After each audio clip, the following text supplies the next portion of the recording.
How to cancel AliExpress order and get refund.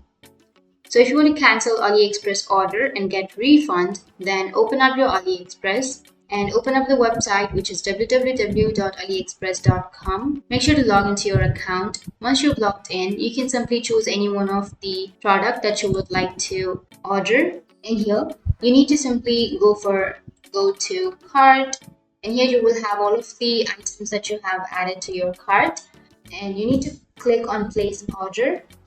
You can add a payment method, or you can simply add the contact and address and confirm.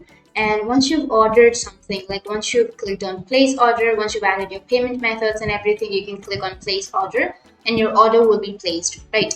But if you want to cancel that order and if you want to get the refund, so in order to cancel, you just need to go for your account, which is here, and go for my orders. And here you will have all of the things that you have ordered.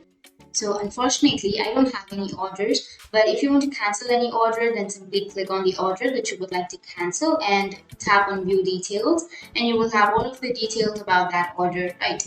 And under that, you will have cancel order option. So if you want to cancel the order, click on cancel order and enter a reason why you would like to cancel the order, and you can cancel it. So that's how you can cancel AliExpress order. And if you have any questions, feel free to comment below. Thanks for watching.